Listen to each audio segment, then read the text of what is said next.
While I like to tell myself that I am quite open with the types of animes and mangas that I indulge in, romance and slice of life has always been something that comes and goes in terms of my enjoyment. I don't think it's unfair to have reservations about the romance genre. These stories often need a lot of time to develop, require constant engagement to form attachment to characters, and all that can still turn sour if the writer decides to take a turn in the story that just doesn't sit right with you. With all that in mind, a sign of good romantic works is in fact an author's consistency. Although I cannot say definitively that Kouji Seo is the king of love, at least for me, the universe of romance that Mr. Seo has created is second to none. Mixing teen angst, soap opera tones, and heartwarming sentiments is no easy task, but it's one that Seo does well.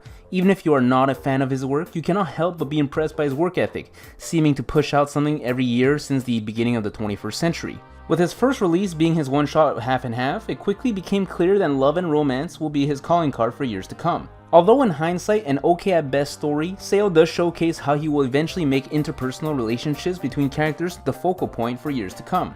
His first real work was W's, which was a sports romance series with tennis as its sport of choice. In fact, I specifically said sports romance because there was a little more emphasis put on the sport of tennis itself rather than romance, especially in comparison to future works. The entirety only lasted about 3 volumes worth and had an extremely slow start that really ended up hurting audience reception. However, there are some good points to take away from this short-lived series.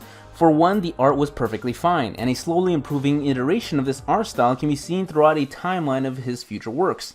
Another point of praise is that Seo was quickly able to establish and showcase his characters' motivations and goals. While we definitely won't be too personally attached come the end of this specific series, the inklings of what can be were all here.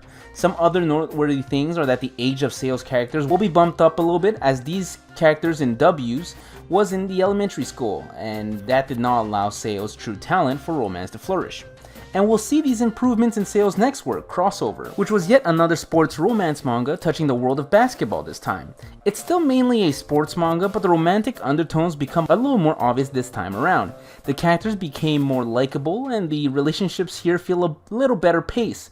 We'll see the same good points of W's be translated over into Crossover, and the things we talked about earlier will still be experimented in Crossover, such as the slow push from elementary school kids to high school kids.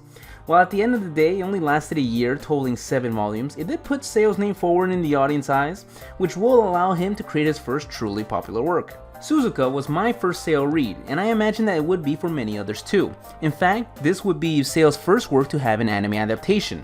Now, to be perfectly honest, the adaptation wasn't exactly good, but it does give more people access to the series. This time, Suzuka focuses on track and field, but the sports part of the series takes a huge step backwards compared to the previous ones. While Suzuka still has the tags of sports and romance, I think this is the first time where sports become a secondary theme to Seo's work and romance actually comes to the forefront. As such, we move from sports series with romantic undertones to a romance story with a splash of sports. With Suzuka, we'll find that Seo is finding his footing, and the fundamentals of his bread and butter works will look a lot like a continuation of Suzuka. You'll find that Seo incorporates a little more ecchi and harem flavors into the plot, but I wouldn't say more or as far as many other romance series of the time.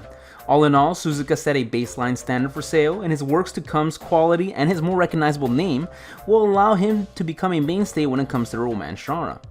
Between the end of Suzuka and his next major work, you'll find that Seo did release short stories here and there, which in the grand scheme of things weren't too impactful. However, we'll find that even during the release of his future works, he will usually find time to make a few other short stories here and there whenever something pops into his head.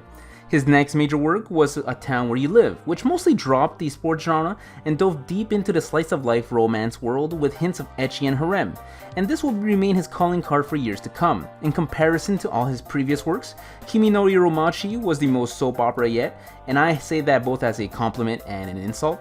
Having found his rhythm, the characters in this series felt the most complete so far, the premise and the plot points seemed realistic on some level, and the emotions that are conveyed were admittedly potent. The series also showed us some of the author's highest peaks as well as his lowest valleys, and reception to this series as a whole has always seemed to fluctuate from high praise to scathing disdain. For me though, I see this as proof that the plot was engaging, and all things considered, the story remains annoyingly addictive, and Seo makes you come back for these characters that you love to hate or hate to love. There were anime adaptations, first of a specific part of the story, and later on a more complete anime series also came out, and while they did serve to bring extra eyeballs, I think they were very average adaptations of the manga itself. Kimi no Iru Machi also ended up being the longest running series that Seo had worked on, lasting from 2008 to 2014. Like I said before, Seo does do multiple things at once from time to time. Princess Lucia, for example, was a bi-monthly series that came out even when Seo was working on his main work of A Town Where You Live. This one tried to lean heavier into the comedy ecchi aspects, but definitely feels like a side piece.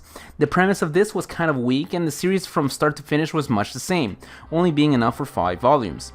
Half and Half was another one of those side works, a remake of his original one-shot, now with improved pacing and character development. The premise is fundamentally the same, but there are differing story points that make it a different enough read. I think this is an interesting experience as we are able to clearly see the evolution in Seo's skills both as a writer and an artist. It's a short read with only a dozen or so chapters, so if you have a little bit of time, you can run through this within an hour or so. In terms of serious works, Fuuka was another big entry into the Seoverse. While minor cameos and Easter eggs of one title have shown up in other works before now, Fuuka was a major step from the author's part to solidify that he will be looking to create a living world with multiple moving parts. The main female character at the start of the series is in fact the daughter of the main characters of Suzuka, the very same story that Seo had begun working on almost exactly a decade before. With that said, Fuuka is not a sequel in the traditional sense of the word, as Mr. Kouji clearly wants some level of separation between the characters of Suzuka and the characters of Fuuka. In fact, it becomes pretty clear that Suzuka and Yamato's arc is pretty much done, and that this is now Fuuka's tale. Even by the end of the series, our previous couple play only a minor role in the overarching story. I clearly remember this series being controversial, as it turns out it wasn't an isekai. You'll get it if you've read it. This series was on the bittersweet end and an interesting prospect for things to come. In 2018, Kouji started working on Hitman, who continued to stay within this world of Seo's, but in more subtle ways than Fuuka. You'll find characters that we've met in previous titles in Hitman's story, allowing the writer to only need to lightly introduce them, as we have in our possession some previous knowledge of these characters and what they've experienced. It's this kind of thing that really shows how interesting this decision is from the part of Seo, as integrating all his works into the same universe can enrich the various stories he's created in one meaningful way or another, as a character's tale does not necessarily end or begin with the story's conclusion. Most recently, he's been working on Goddess Kafeterasu, or Terrace, which much like the last few were on the slice of life romance harem genre with hints of ecchi, and I think this is definitely the direction that Kouji will be looking at for the foreseeable future. The story at the time of this video's release is at least on par quality-wise with his previous works, so if you enjoyed those, then you would probably enjoy this ongoing one. As we've run through his life's work so far, I do think it's worth recognizing some of his strengths and weaknesses. I believe that from A Town Where You Live onward, the art has improved dramatically, and Seo has one of the most impressive art style for this specific genre. The only complaint that can be really lodged at him is that his character designs often feel somewhat samey or repeated throughout his various works. If I were to take a snapshot of a specific girl in one of his works, you'd probably have a little bit of difficulty guessing which girl in about 2 or 3 different stories it came out of. This isn't too big of a deal for a reader, especially when reading from front to back, but it does make for a humorous observation. If we were to take a little bit of time for complaints only, his writing can be a little sporadic or irritating at times, doubly so when he intentionally throws a curveball. However, when the story and the characters get their teeth into you, they really don't let go.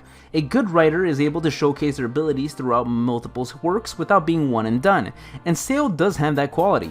After reading Suzuka through a random encounter, I was piqued enough to look backwards at crossover and W's, but also forwards to his more recent works, and I find myself at least giving a try to see what he has been cooking up whenever something does come up. If you had to ask me if Seo Kouji was the greatest romance writer of all time, it'd be a hard sell for me to get up and vouch for him. However, if we look at the longevity of his career, the consistency of his writing, and the ever-improving art, I think he is at least worth being a nominee. As a major fan of the Marvel and DC comic books, one of the neatest elements within those universes is that their worlds have multiple stories with multiple characters doing their own things and intersecting from time to time. Those comics have teams working on multiple storylines to get that sense of life, while we have here the madman Seo, who just said I'll do it myself and create his own little world with multiple characters who might not always interact with one another, but that can interact with one another. And that, my friends, is, I believe, his greatest achievement. This is a Kouji Seo world, and we're just living in it. Thanks for watching.